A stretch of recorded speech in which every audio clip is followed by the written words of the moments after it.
The dictator was ousted out of office in 1986, and their whole family fled to the United States as exiles. So it has only been around 30 years since this happened, but a lot of Filipinos seem to have forgotten or now seemingly believe in a different version of history, which is a manipulated version crafted to make the Marcos family as victims rather than oppressors. So a lot of the discussions we see today talk about the use of disinformation, historical revisionism, and trolling that has helped in electing the family back into positions of power. Because it's not only Ferdinand Marcos Jr. who is elected in this round of elections, his whole almost all of his family members basically are seated in different positions of power locally and nationally. And it's only been 3 decades since the People Power Revolution that ousted them. And there are even accounts of people who were previously part of this revolution, but now believe that they were given the wrong information about the Marcoses and that they know better, thanks to alternative media like TikTok and Facebook, who showed them that what biased media did not. So, trolls play a large part in the spread of disinformation and have been used extensively in the last few elections in the Philippines. So this is where Jonathan's work has proven to be significant. Jonathan's works help us understand how the architects of this information work, how trolls and influencers use digital media to spread disinformation, and possibly even control narratives. So the clamor to understand how trolls operate and how disinformation spreads has heightened over the past few days, and Jonathan's work has been cited and shared significantly by different sectors. So I'm very excited and very honored to introduce Dr. Jonathan Ong. Well, thank you so much for having me. Such a pleasure to be here. I will just be sharing my screen right now. Okay, great. Thank you so much, Jingroy. Thank you so much, Renee, and for Christian, for having me. I used to teach at Leicester University, so obviously a neighbor of Loughborough. So I would like to think of this.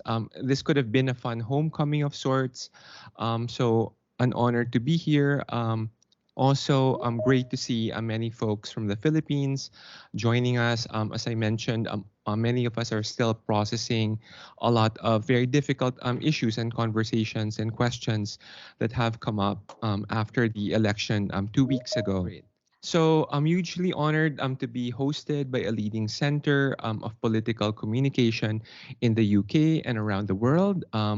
My work is embedded in media production studies, but definitely engages with some political communication literature, but it's not fully embedded in it. So I bring in material today from media production studies, media anthropology, the digital labor literature, and obviously a critique from global media studies and global South perspectives. So this talk retells of ethnographic encounters, storytelling, and public-facing interventions with people labeled as trolls or bad actors and also conspiracists on social media. The main questions that I ask are, how can we retell perpetrators' narratives and their distinct social positions without condoning or apologizing for their actions? How can we make space for nuanced social analysis and at the same time channel energies toward active denunciation? My discussion will draw primarily from my research, Architects of Network Disinformation, focused on the Philippines, and is based on interviews and digital ethnography with people in the disinformation for hire industry. I'll also leave time to discuss more recent research on network conspiritualities, which I love to get your feedback on. And this is more recent ethnographic engagement with people in the astrology, tarot, psychic mediumship, and the New Age communities writ large. The intellectual and social exchange that I wish to invite for this talk is reflexivity about the process of ethnographic storytelling and also the risks and opportunities of engaged public scholarship that might aim to give face and also give voice to people we consider as digital villains. I leave my Twitter and my email as well for you to get in touch with me for any questions. So I just want to shout out these inspiring research that have shaped my own thinking and approach to studying disinformation and my conceptual choices. For me, they are always informed by the empirical context and a critique from the global south, and an imperative to de-westernize political communication and disinformation studies more specifically. So, for me, Paula Chakravarty and Sir Rupa Roy's research that try to challenge the Euro-American narrative that frames the rise of mediated populisms around the world that overly fixate on social media's effects on elections and also ignoring the diverse qualities of media systems in quote unquote most of the world. And I think their work was trying to challenge that narrative of the surprise electoral victories that came out in 2016 with Trump and Brexit, um, the Philippine elections that elected Rodrigo Duterte, an angry populist president, into power, happened before those elections. Um, and Chakravarty and Roy tried to retell a longer history of mediated populisms, especially in inter-Asian contexts. Colleagues Robin Kaplan, Will Partin, Robert Gorwa, their work is important when thinking about how to hold platforms accountable without assuming any determinist claims about social media platforms as brainwashing devices or behavioral modification systems, discourses we hear in the popular press, or ways of imagining platforms as monoliths. In my own case, I interact with public policy officers of Facebook and Twitter located at the national level, and I also see them as in disempowered roles within the organizational hierarchy. And I see them as more proximal potential allies than governments and politicians, um, especially when we consider attempts to regulate social media through various fake news laws in Southeast Asia and Philippines and many other global South countries are innovating with some of these top-down legislation, which only mean to clamp down dissent. And I've written about how in other op-eds how in many countries in Southeast Asia, the biggest bad actor is actually our government and politicians. And so, what we might need here is ways to engage platforms not fully antagonistically but strategically. Number three, disinformation for hire. So my focus for today is specifically on disinformation for hire, examining the range of financial and for-profit motives, and also the range of for-profit and also political motives of so-called paid trolls, but also influencers, meme page operators, and dark PR firms. Craig Silverman's work, obviously formerly of BuzzFeed, was super important when exposing the Macedonian teenagers running fake news factories. Sahana Odupa's work, very important as well to talk about the operators, the pro-Modi operators in India. Emma Bryant has also exposed the consultancy operations of Cambridge Analytica. And yeah, other folks I want to shout out here are David Nemmer, who talks about the human infrastructure of fake news in Brazil. And Rafael Groman and I have a special issue coming out for social media and society focused on disinfo for hire. So I hope you watch out for that in the coming months. So next is about how deep stories of populist publics and also conspiracists would be a huge touchstone for me. So through fieldwork and interviews, these scholars explain the so-called surprise electoral outcomes by exploring the underground currents of identity, class, and culture. that shape political culture and voter behavior.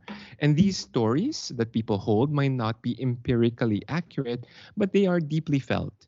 They often lie behind political attitudes and action and reflect and shape their political social identities.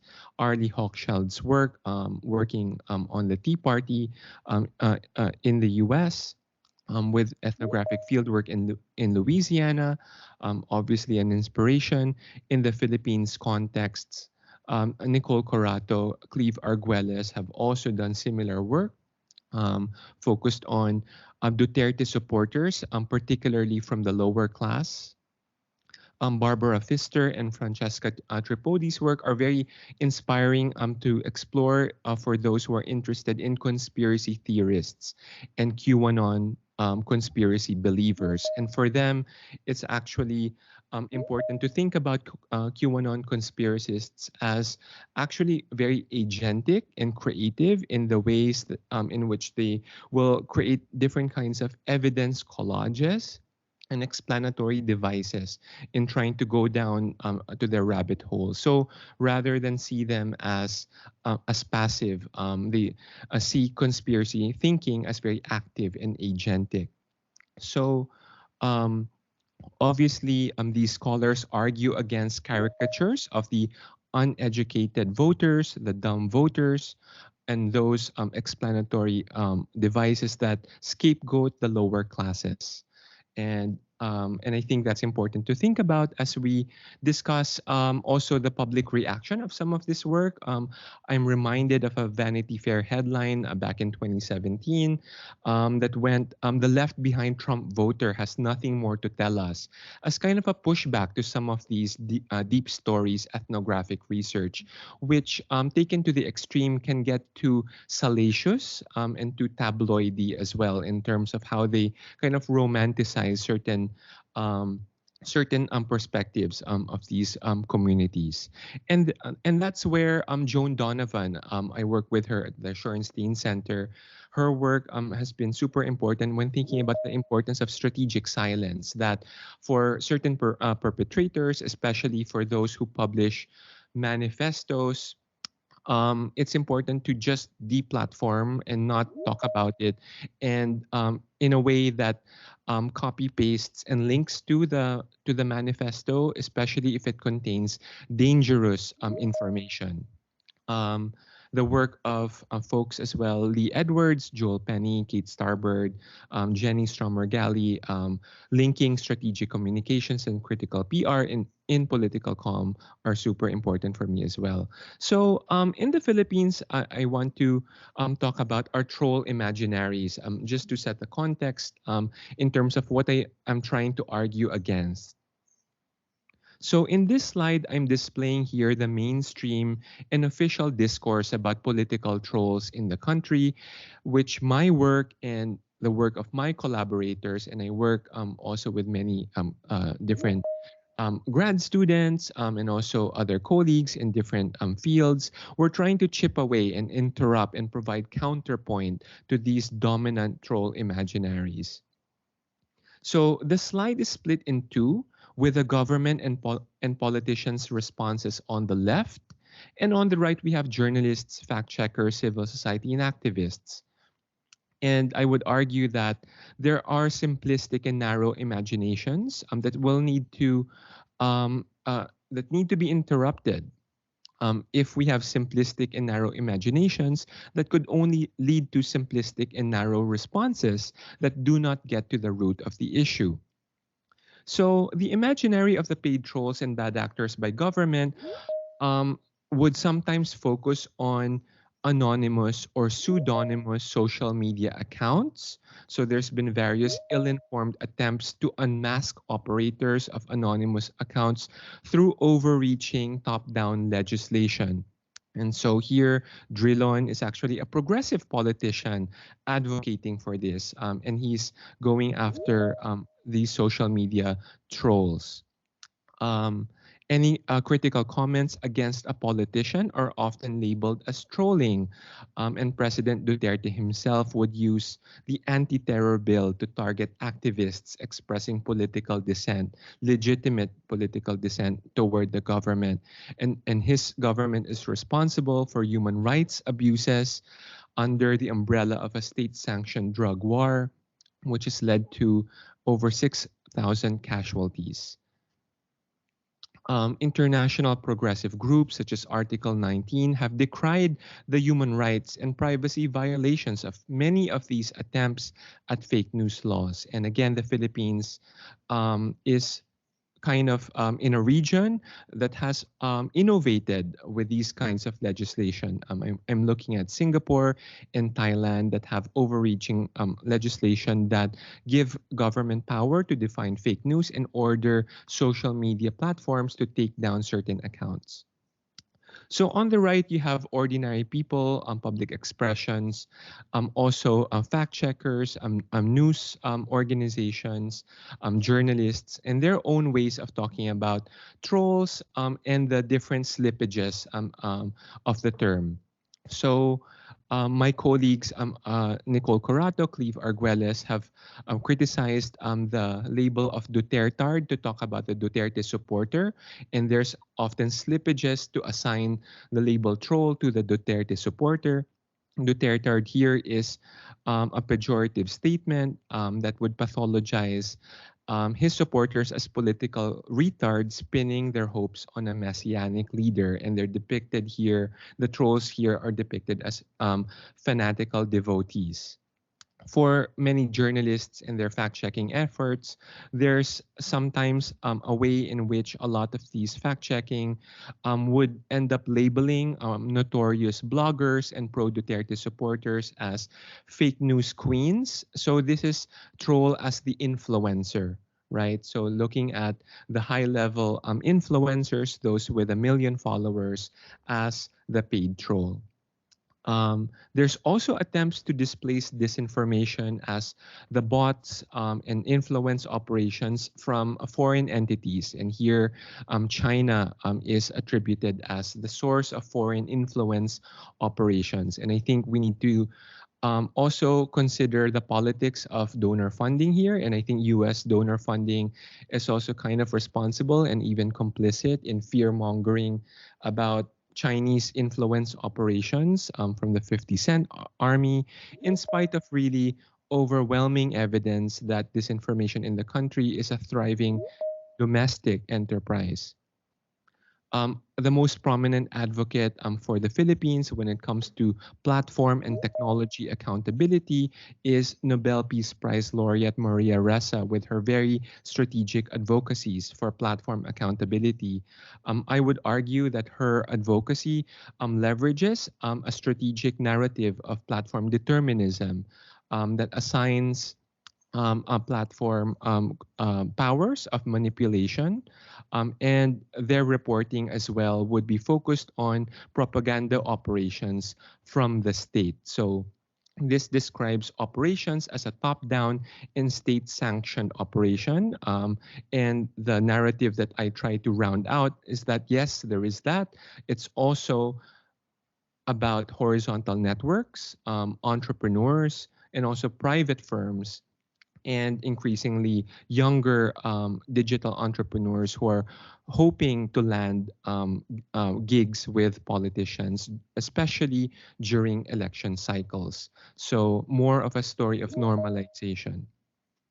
So, and this is where my work comes in. Disinformation studies meets production studies. So for me, disinformation, I approach it as a culture of production, of course, borrowing from the rich tradition of media production studies.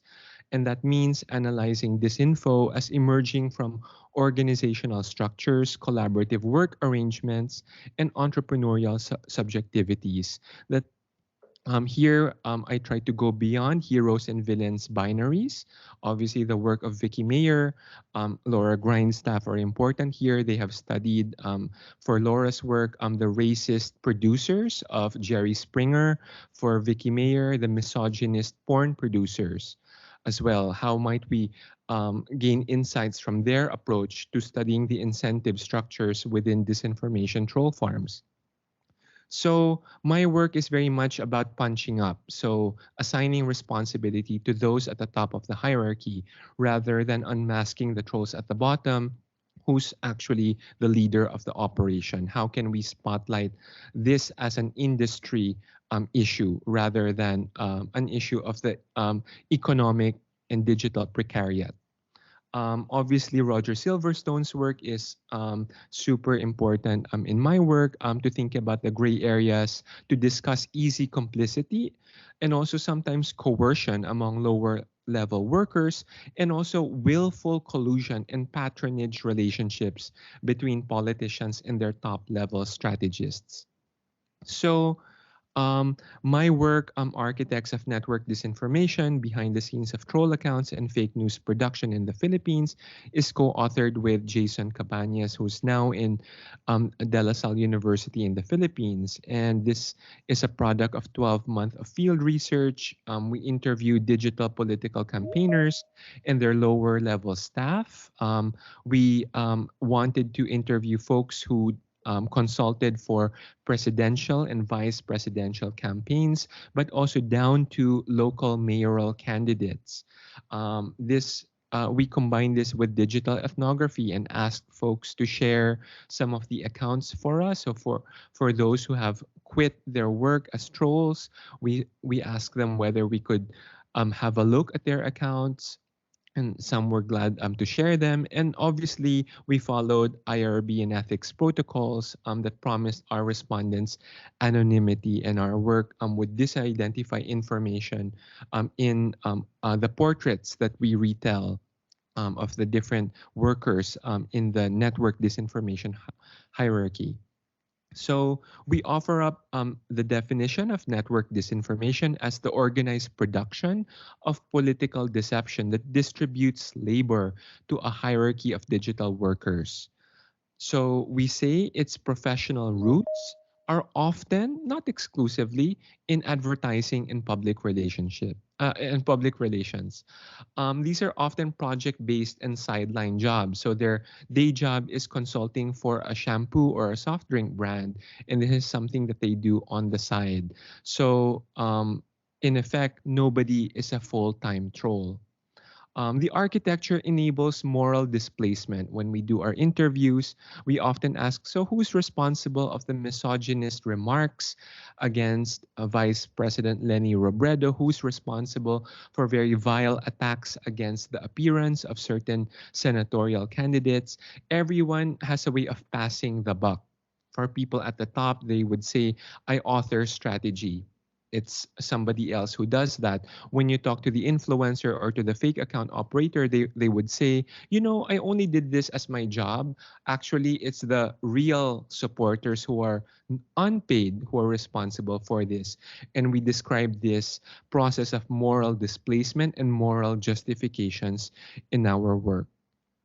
So this is the infographic that we presented, where we kind of like listed down the process in which the clients interface with the advertising and PR strategists who assemble influencers, and then their work gets amplified and seeded by fake account operators in various closed community groups and messaging apps. And there's a thin boundary on which we call the DISINFO interface, a thin line that separates the paid workers and the voluntary workers. We found many examples that some people are glad to work for free in the promise of landing a promising gig down the road. So we call this a proof of concept, right? So some people do it for free as well, but hope to get remunerated at some point. We published several studies that expand on this, from the more advertising and PR model to explore the range of different kinds of models, the state-sponsored model, the in-house staff model, as well as the clickbait model. and I can send links and I can also tweet links to this study for you guys. I want to spend some time about the outcomes of engaged research. What exactly did our work interrupt in terms of the dominant role imaginary and narrative? And the main media narrative, I would still say, is that trolls won the elections and Facebook broke democracy. So, still in the kind of determinist mode that many of us critical media scholars would be very hesitant to think about. We argue that obviously social media play a super important role in terms of creating. Especially for media manipulators to be seizing upon information voids. For those stories or issues that are not really being engaged properly, this is where media manipulators play a role in seeding certain crisis narratives, historical distortions that address gaps in the literature, if you will, right? So that's where the best media manipulation campaigns happen. For the 2022 elections, we found, however, that a lot of news coverage shifted from the kind of focus on the influencer or the fake news queen, the bloggers of behind fake news, into the deeper inquiries into the business of campaigns. So more deconstruction of the different kinds of strategies of campaigns and questions of money, and we welcome this as an important important ways of nuancing the dominant narrative. More talk shows and podcasts and digital literacy features also deconstruct influencer marketing and their various gray areas with dark political campaigns. So, official responses from the presidential spokesperson when we published the report, obviously they said we deny the existence of state sponsored troll farms. We don't, Duterte doesn't employ them. Senate investigations remain empty rituals. And here I would say that Senate investigations are still focused on shaming the influencers, the notorious bloggers, but it's very clear that senators and legislators lob soft questions at the advertising and PR firms. So it's always, they do get invited to these hearings. We're part of these hearings as academics. But then the advertising people are always said, okay, guys, please self regulate and we trust you to do that, right? Wink, wink. Modest achievement, however, when we have rolled out this report to advertising and public relations colleagues together with civil society groups, um, we get a lot of pushback from industry leaders who are very quick to say that our work exaggerates the role of advertising and PR firms, but in those webinars, young people will speak up to actually say we affirm your research, and we actually had cases and experiences where our organization, our firm ended up consulting for politicians and the young people in the office were not happy about it. So that's where we find and where we hope our work would lead towards, to empower whistleblowers. So in other countries, right, the idea of tech whistleblower collectives are important to expose unfair work practices for content moderators. I think we should be doing the same for advertising and PR organizations. Some academic pushback. We heard some colleagues, historians, those in the humanities as well say you should name names. What did your work actually do? And we do stick with the principles of, yeah, this is also risky research for us, especially in a very hostile environment where some of our colleagues are also have libel suits filed against them. There's a current media cycle right now of troll confessions, and we hope that our work tries to, again, bring nuance to these discussions. Just back in April 2020, uh, April 22, yes, we launched a podcast that is a translation of Architects of Network Disinformation. So the podcast version of the research, if you will, in partnership with the podcast company Puma Podcast. And my co-host is Kat Ventura, who is an investigative journalist and producer. Um, And the aim of the podcast is to invite listeners to hear from so-called trolls directly from their own mouths and hear them explain themselves, justify themselves, draw them into their stories. And and then we spend time to invite judgment from listeners and ask listeners, did you find the story of Danny, of Grace, sympathetic or not? And we've released 3 episodes so far, and 3 episodes corresponding to the 3 main positions in that hierarchy that I talked about. um, and I would play you a clip, but in the interest of time, I would just direct you to downloading the podcast in Apple Podcast or Spotify. But it's interesting to hear from the trolls themselves. So some of them are new interviews, so people whom we interview for this election cycle. Some also are straight from the transcript. But we hired a voice actor to revoice them again for the purpose of disidentifying the person. And the audio for me is very powerful here. It captures hesitations, it captures contradictions, it also captures the arrogance and the feelings of invincibility, especially of the person at the top of the hierarchy. And we got a lot of tweets, especially when we released episode 3, the person at the top of the hierarchy, very people who are very angry at how confident that she sounded and also how she talked down on her employees. So I think it's important to think about this, and would love for you to get feedback. It's actually we're happy to report that it's in the top 10 of the Philippines podcasts. So we hope that it creates more of a ripple again in our in our larger aim for whistleblowers to come out and to help expose the industry that is rotten from the inside. Um, so network conspirituality, this is ongoing research about conspiracy theory within wellness and the new age and astrology and tarot communities.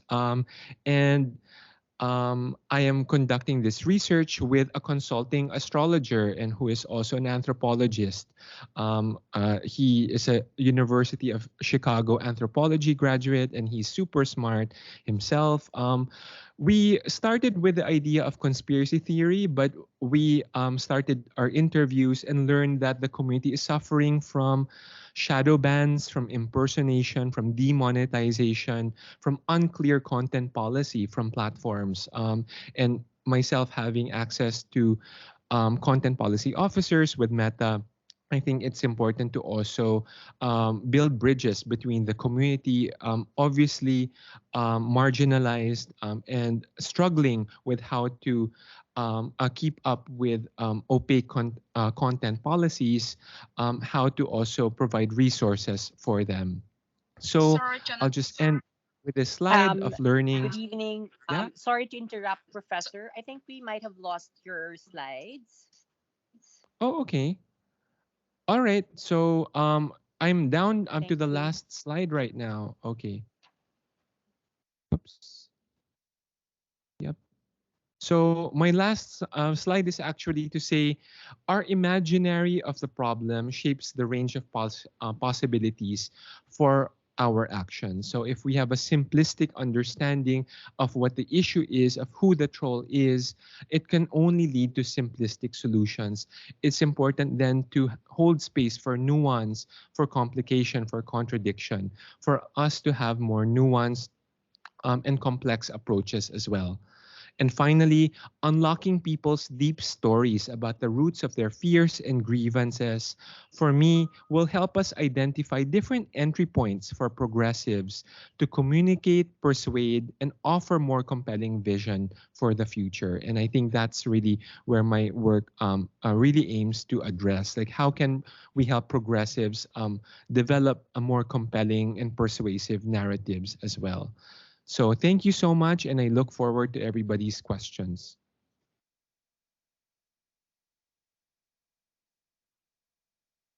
Thank you so much, Jonathan. Thank you so much for this fascinating talk. And Yeah, so the floor is now open for questions. If you want to ask something, please do feel free to use the hand function. Raise your hand, turn your camera on, turn your microphone on. We will invite you on screen. Hi, thanks for the presentation. I personally use a lot of Johnsburg in my research, in my PhD topic. And one of my main questions really is, earlier Jonathan listed a lot of these theories or previous research, but a lot of them are also based on Western cultures and Western theories. There's very little research um, in Southeast Asia or the Philippines in general. And so I think my question is, how can we localize these theories, especially, for example, political culture or culture in general is very different in the Philippines versus the US. So how do we localize studies like this?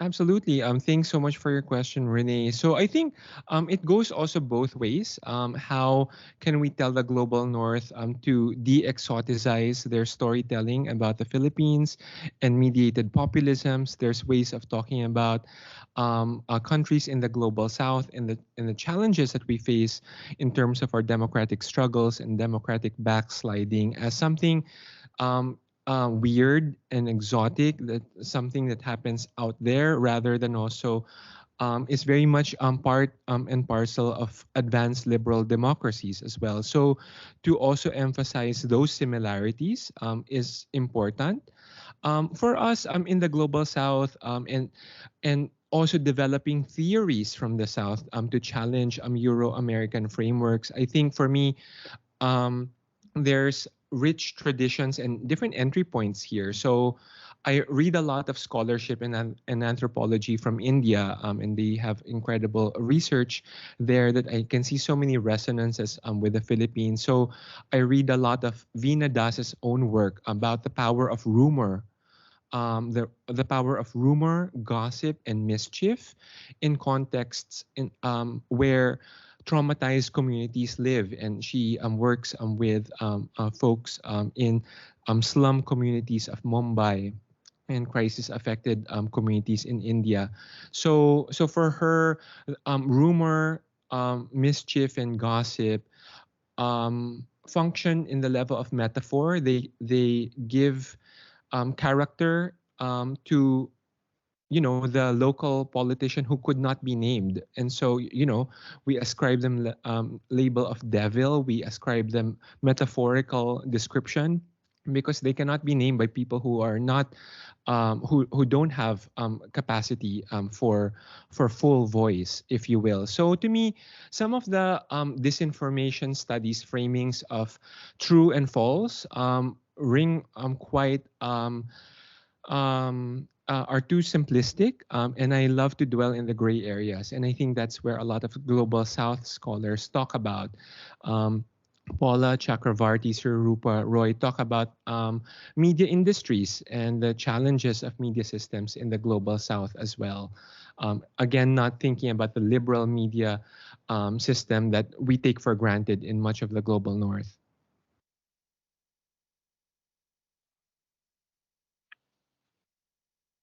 Thank you, Renee, and thank you so much for Jonathan.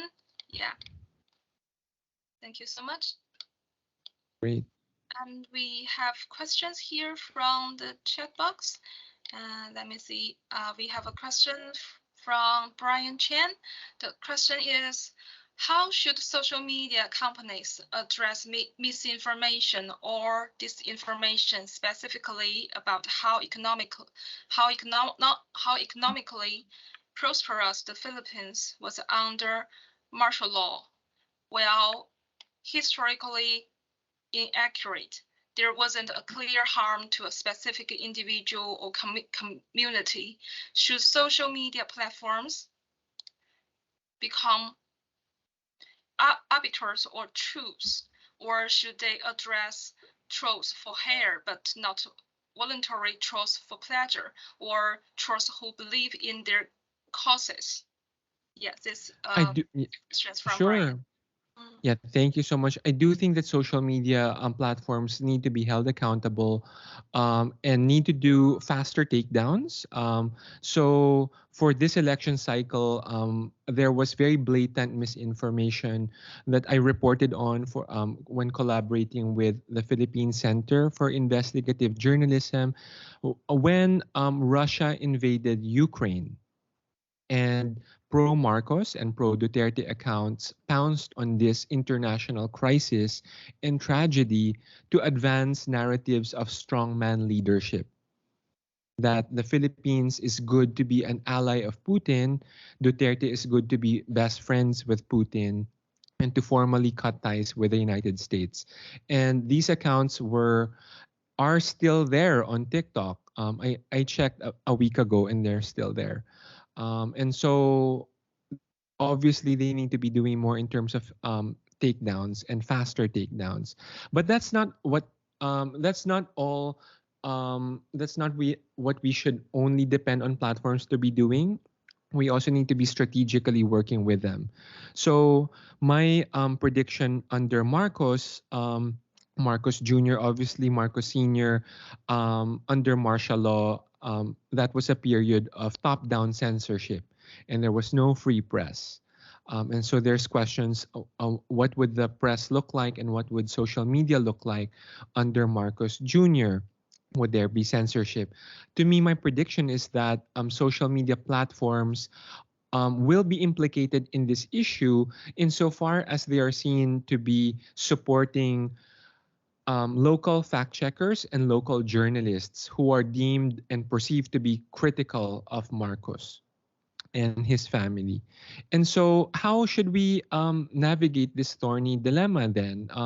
I think platforms could be, uh, there's a way in which this story could go the way of Nigeria and India, where Twitter becomes the villain of the state, where Twitter gets blocked because of the government is unhappy by how critical voices are on Twitter.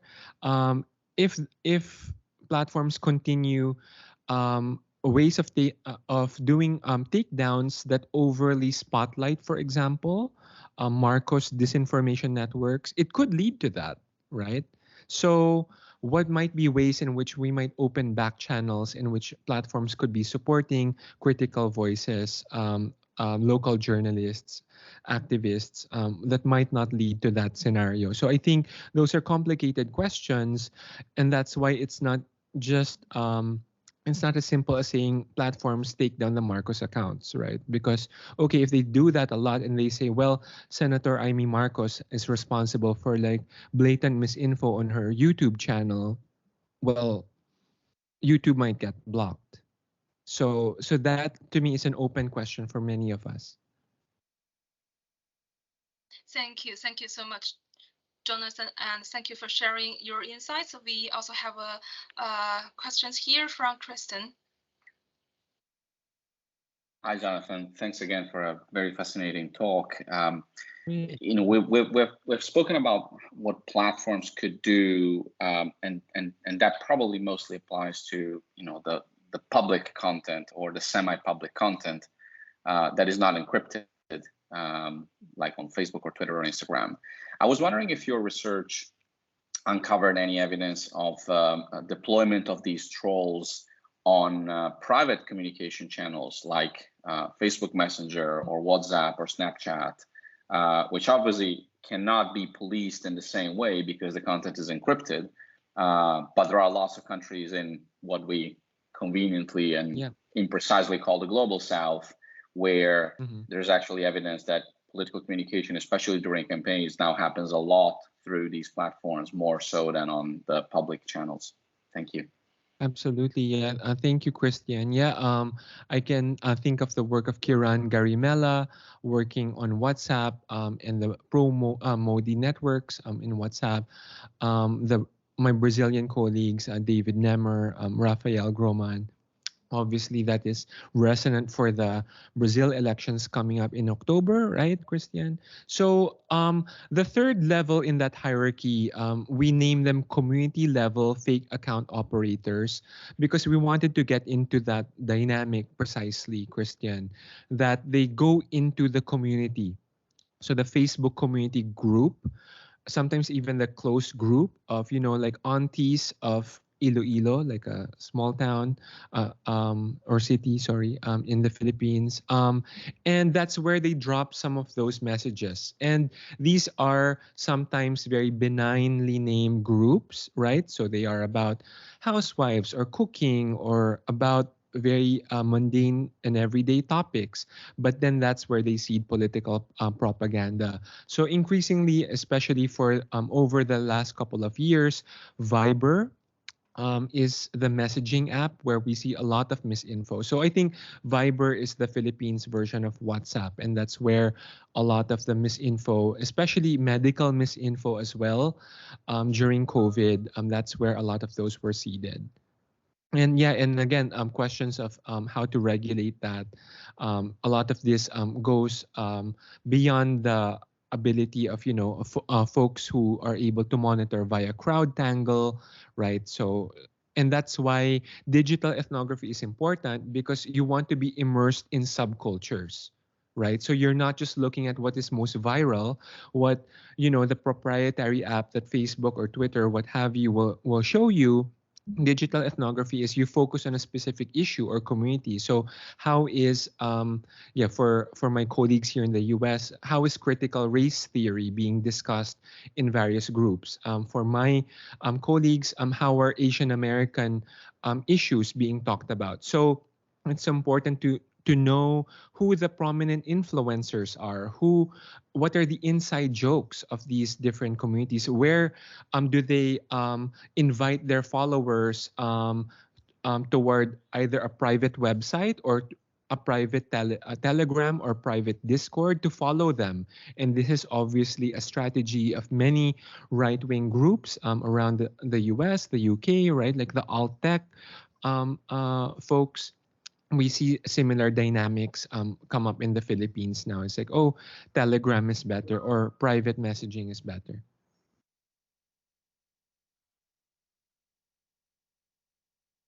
Thank you, Kristen, for your questions, and also thank you for Jonathan. Thank you so much for sharing your insights. And we have a question here from Hannah.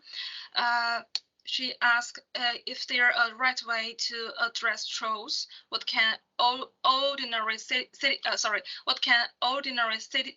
do? Yeah, what can ordinary citizens do? There's to many of my colleagues here in the UK, it's also so heartening to see the public response continue in the Philippines, where many folks, there's a real spirit of volunteerism, especially for Vice President Leni Robredo's campaign. And we see this also continue even in the aftermath of the election. So a lot of private individuals are thinking about what they can do to address disinfo and to address trolls. And a lot of this is young students, and that's why I made sure to invite folks also on my who are following me to attend your webinar, and I'm glad to see them here. I think there's a real craving for real education and information about this. So I think it's important to first study up and to think about like what have many investigative journalists, fellow fact checkers, I see many of them here in this talk as well, other academics, what they've written, and learn what has worked and what has not.